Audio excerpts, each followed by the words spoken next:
Hi. UPSC అభ్యర్థులకి తాజా update. Latest update ఏంటంటే యూపీఎస్సీ సివిల్ సర్వీసెస్ సంబంధించిన 2024 మెయిన్స్ రిజల్ట్స్ని ప్రకటించారు. దాదాపుగా 14,267 మంది మెయిన్స్కి అంటే ఇంటర్వ్యూకి క్వాలిఫై కావడం అనేది జరిగింది. దీనికి సంబంధించిన షార్ట్ లిస్ట్ని యూపీఎస్సీ తన వెబ్సైట్లో ప్రకటించింది, నిన్ననే ప్రకటించింది. సో అభ్యర్థులందరూ కూడా మీ యొక్క నేమ్స్ని, రోల్ నెంబర్స్ని వెరిఫై చేసుకోవాల్సిన అవసరం ఉంది. దాదాపుగా 13.4 అంటే 13.5 లక్షల వరకు కూడా దేశవ్యాప్తంగా ఈ పరీక్షను రాయడం అనేది జరిగింది. సో ఇంత పెద్ద కాంపిటీషన్ లోపల 14,267 మందిని సెలెక్ట్ చేసినట్టుగా యూపీఎస్సీ ప్రకటించింది. వీళ్ళందరూ కూడా ఇంటర్వ్యూలను ప్రకటిస్తారు. ఈ ఎగ్జామ్స్ ఎప్పుడు జరిగినాయంటే జూన్లో జరిగినాయి. జూలై 1న మనకి జూన్ 16న జూలై 1న రిజల్ట్స్ రిలీజ్ చేశారు. సెప్టెంబర్ 20 నుంచి 29 మధ్యలో యూపీఎస్సీ మెయిన్స్ పరీక్షలు జరగడం అనేది మనకు తెలిసిన విషయమే.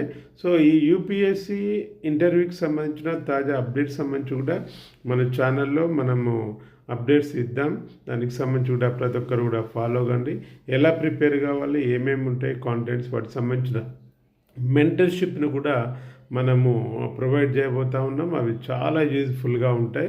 ఎందుకంటే ఒక సుదీర్ఘమైన అనుభవం ఉంది కాబట్టి ఈ ఫీల్డ్ లోపల వాటికి సంబంధించి మన అభ్యర్థులందరూ కూడా తప్పనిసరిగా బోత్ లాంగ్వేజెస్లో, తెలుగులో మరియు ఇంగ్లీష్లో కూడా వీటికి సంబంధించిన ఇన్ఫర్మేషన్ ఇవ్వబోతూ ఉన్నాం.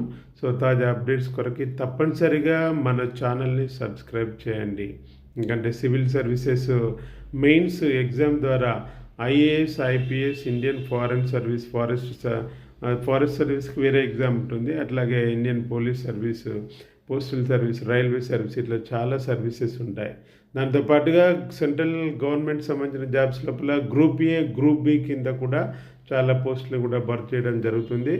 1000కి పైగా పోస్టులు, 1056 అనుకుంటే 1000కి పైగా పోస్టులను భర్తీ చేయడం అనేది జరుగుతుంది. అంటే దాదాపుగా ఇప్పుడు సెలెక్ట్ అయిన 14,267 మందిలో సో 1056 పోస్టులకి దాదాపుగా యూపీఎస్సీ సెలెక్ట్ చేస్తుంది. వాళ్ళకి సంబంధించి దేశవ్యాప్తంగా కూడా ఉంటుంది. ఇది అత్యంత ప్రతిష్టాత్మకమైన పరీక్ష. దేశవ్యాప్తంగా వీళ్ళ యొక్క టాలెంట్ మనం గుర్తించాల్సిన అవసరం ఉంటుంది. ఇది మామూలు విషయం కాదు. సుదీర్ఘమైన ప్రిపరేషన్ అవసరము. దీనికి చాకచక్యము, ఓపిక, పేషెన్స్ అన్నీ అవసరం. కాబట్టి అందరూ కూడా ఒక్కసారైనా అటెంప్ట్ చేయాలి. మన సత్తా చాటుకోవాల్సిన అవసరం ఉంది. మరిన్ని అప్డేట్స్ కొరకు మన ఛానల్ సబ్స్క్రైబ్ చేయాలి.